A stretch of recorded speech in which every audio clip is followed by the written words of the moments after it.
Imagine staring into a mirror that doesn't just reflect light, but time itself, peering not at your own face but into the infancy of the universe, when existence was still wrapping itself around its first breath. That's precisely what the James Webb Space Telescope was built to do. But what it found, when it looked deeper than anything before it, wasn't infancy. It wasn't the cosmic cradle. It was a contradiction, a cosmic impossibility. And what it saw, what it revealed to us, has not just stunned astronomers, it has shaken the very skeleton of modern physics. For decades, scientists believed they had a pretty solid grasp on how the universe evolved. First came the Big Bang, then a dark age, followed by the slow methodical birth of stars, galaxies, and eventually life. The further back we look, the simpler things should be: basic particles, faint hydrogen clouds, chaotic, unformed space. But when Webb turned its golden mirrors toward a remote and supposedly quiet sector of the sky, one of those vast black stretches where we expected little more than darkness, it captured something that should never have existed at that time. A fully developed galaxy, not a hazy blob or scattered gas, but a complex rotating system of stars, complete with spiral arms and a monstrous black hole at its heart. Not just formed, but thriving. This was not a fluke. As data poured in, more galaxies emerged from that primordial shadow, fully structured, chemically mature, gravitationally stable. It was as if the cosmic clock had jumped ahead, skipping billions of years of slow evolution and landing in an era of impossible maturity. And with each observation, one terrifying question began to echo louder in scientific circles. What if everything we thought we knew about the beginning is wrong? When the Webb telescope first captured the image of what now seems to be an impossibly mature galaxy sitting over 13 billion light-years away, it was expected to be another faint, ancient smear of light, barely distinguishable from background noise. But instead, what stared back was nothing short of architectural elegance. Spiral arms wrapped like ribbons of starlight, dense star clusters orbiting in harmony, and a dense core pulsing with energy. This galaxy wasn't forming, it was formed. And not just barely. It looked like something we'd expect to find several billion years into the universe's timeline, not within the first few 100 million years after the Big Bang. To understand why this is so baffling, you have to understand how galaxies are thought to evolve. In the early universe, matter was spread thin and uneven, gradually pulled together by gravity into clouds that collapsed into stars, which then grouped into galaxies over enormous time frames. But what Webb saw suggested that this entire process had already completed.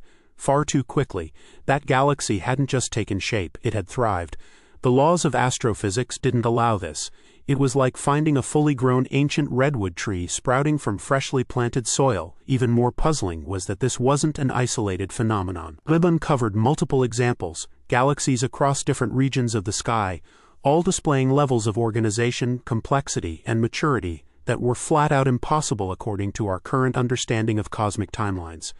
And this wasn't just a glitch in the telescope. The instruments were working perfectly. What wasn't working was the framework of our theories. Once astronomers analyzed the spectral data, the fingerprint of light that reveals the elements within these galaxies, they were hit with another shockwave. Not only did these galaxies exist, but they contained the chemical signatures of elements that shouldn't have been there yet. Oxygen, carbon, even iron. These elements don't come from nowhere.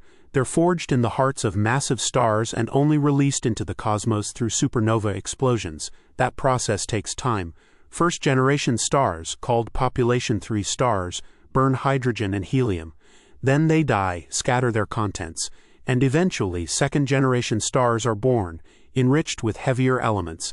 That entire sequence should have taken hundreds of millions, if not billions of years. But here they were, galaxies less than 400 million years old, showing signs of multiple generations of stellar death and rebirth. That would mean that not only had the first stars formed and died, but that the cycle had already repeated more than once. The early universe, it seems, wasn't quietly waking up. It was sprinting, forging, burning, and exploding in ways no one anticipated. And the presence of these elements raises even deeper questions. Because these are not just the ingredients for stars. They are the foundation for planets, atmospheres, and potentially life. To find them so early is like stumbling across a thriving coral reef at the base of a volcano that only erupted yesterday. The timelines don't just feel rushed, they feel broken. Just when scientists thought things couldn't get more confounding, the center of one of these ancient galaxies delivered the most outrageous surprise of all. Nestled deep within its core was a supermassive black hole estimated to weigh over 1 billion times the mass of our Sun in today's universe. That would be incredible. But in the early universe, that's not just unlikely, it's cosmologically absurd. You see, black holes are thought to grow gradually. They begin as the remnants of massive stars, then feed over billions of years by consuming gas, dust, and other stars. Even the most optimistic simulations with accelerated growth models and non-stop feeding can't explain how such a colossal black hole could form within 400 million years of the Big Bang. It would be like finding a fully grown adult who was born just an hour ago. The math doesn't work. And yet, there it was. The gravitational signature was unmistakable. The rotation of nearby stars, the energetic emissions, the warped space around it, everything pointed to a black hole that had skipped adolescence entirely. It didn't grow. It arrived. Scientists are now entertaining radical theories. Primordial black holes formed directly from the collapse of extreme density fluctuations in the early universe, or perhaps the influence of exotic particles or dark matter accelerating their growth. But these are not adjustments to current models. These are completely new blueprints for reality. What do you do when every observation defies the rules you've been taught? For many cosmologists, the answer is unsettling. You rewrite the rules. Because the James Webb telescope hasn't just shown us anomalies, it's revealed a universe that seems to be behaving in reverse, where complexity comes before simplicity, and where ancient light carries blueprints that shouldn't exist.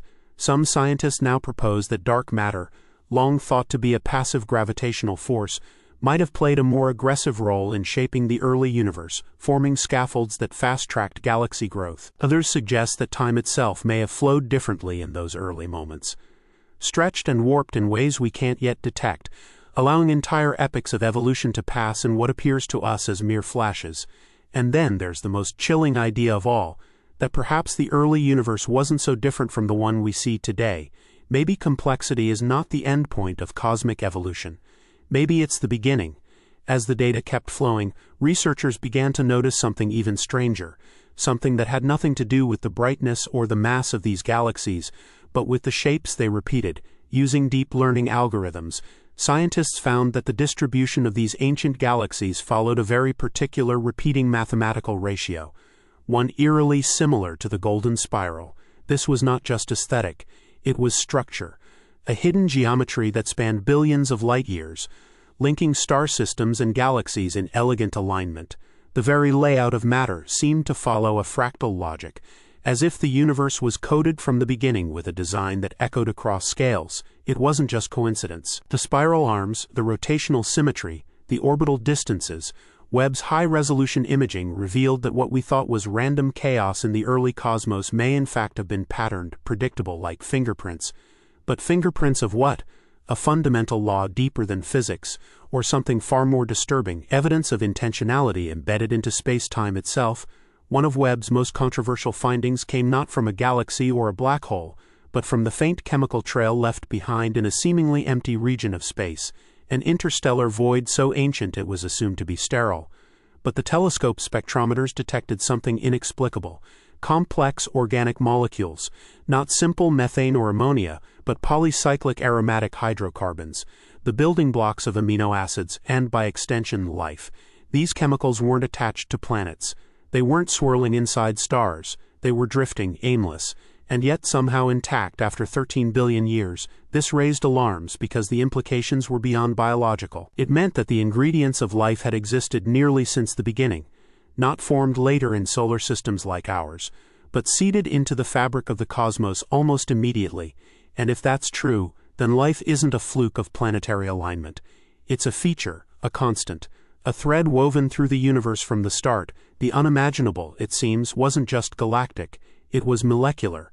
Then came the image that threw even the most skeptical minds into silence.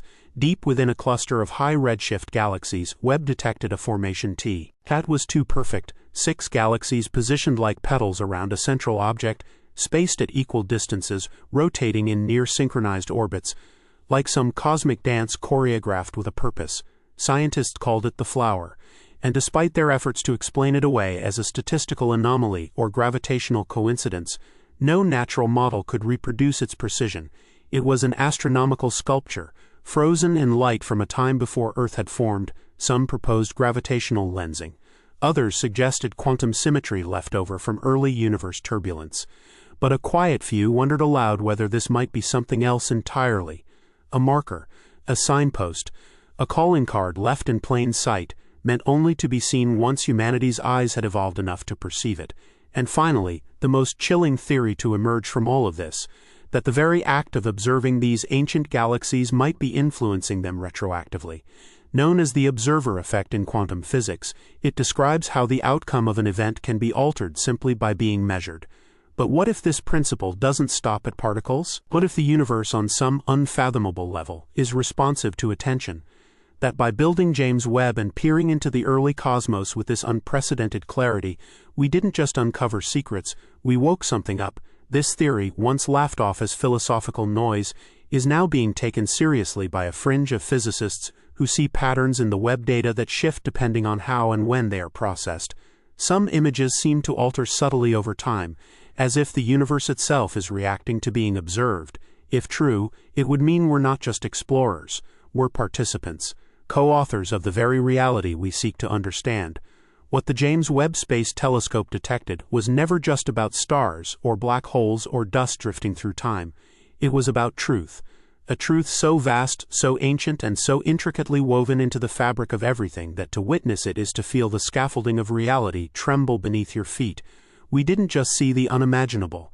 We unlocked it, not by force, but by attention, by daring to ask questions no civilization before us had the technology or the audacity to pose. Galaxies too mature, chemistry too complex, patterns too perfect, signals too aware. What Webb revealed is not simply that the universe is more mysterious than we imagined, but that it may be aware of our imagination, that perhaps for the first time in history, the cosmos whispered back, not in words, but in light information, in echoes that bend across time itself.